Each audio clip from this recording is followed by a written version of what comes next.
Shalom Aleichem for Shabbat Matzot. Mishnah Yomi is in chapter 4 of Kidushin, Mishnah Hey. Now, yesterday in Dalet, we discussed a Kohen who's trying to get married, and if there's any sort of rumor or doubt about the genealogical purity of the bride-to-be, he really needs to go and make an investigation about her ancestors, specifically her mothers. Now, Mishnah Hey adds, Ein bodkin lo min hamizbeach lamala.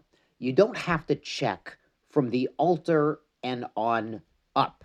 Now, what this means is if one of the bride's ancestors served in the temple, was involved in the Mizbeach, the sacrificial ceremonies in the temple, they would not have let him serve in the temple if there was any question about his genealogy.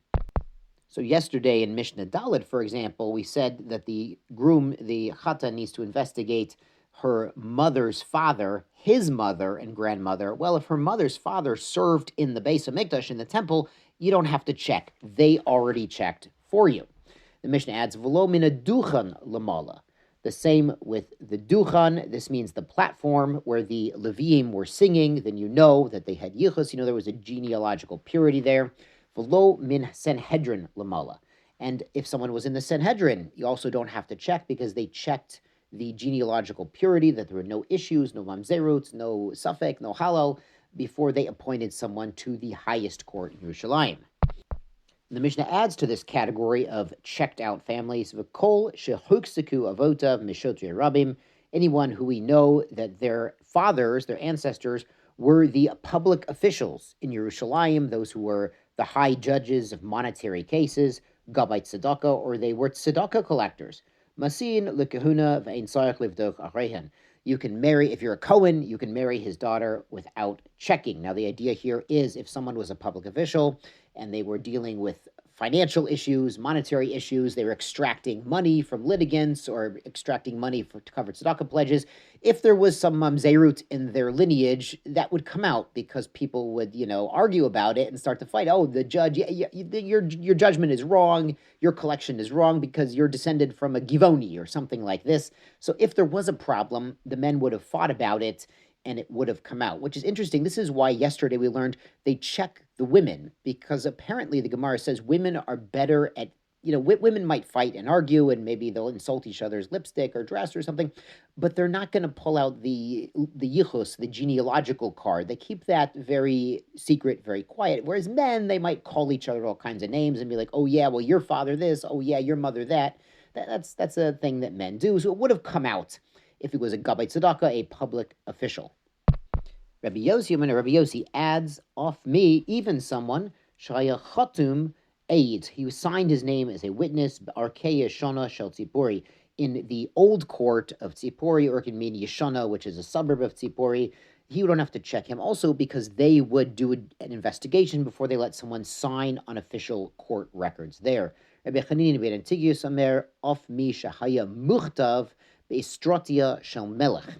Also, somebody who was listed on the official rolls of the Tzava Haganah le David HaMelech. So somebody who was enrolled in the army of the kingdom of Judah, they were also checked out. This reminds us of a concept we learned towards the end of Sotah, a little recently, about the army, the exemptions from the army if someone had married a new wife, planted a vineyard, built a house. Also someone who was Yorev Rachalevav, somebody who was scared. And the Gemara explains scared of an Avera, Shabiyado. They're scared because they've done a sin. Maybe they're scared because they have a genealogical issue that no one knows about. They would also return from the battlefield and not fight in the actual war. They would support the army. Of course, they would support the war effort and be part of it and part of the logistics, but they wouldn't actually do the fighting. So it comes out there's, a very few number of very righteous, very pure individuals who are doing the actual, the krav, the actual hands-on combat. And we've seen time and time again with Tzahal, with the Israeli army, that sometimes, against all odds, a few number of people who are motivated to protect Am Yisrael and Eretz Yisrael can overcome overwhelming odds. And Baruch Hashem, that should continue. Hashem should bless our soldiers and all the entire Tzahal and Kol Bitachon and everyone. Anyway, let's go on to Mishnah Vav. Bat Cholol Zachar, the daughter of a male Cholol. Now, a Cholol is someone who should have been a Kohen, but there was a problem with his parents' relationship. For example, a Kohen married a Grusha, so his son is a Cohen, he's Mr. Cohen, but he's not fit to serve. He doesn't get the privileges of Kehuna. He's called a halal, empty, like space. It doesn't have the kohanic sanctity there.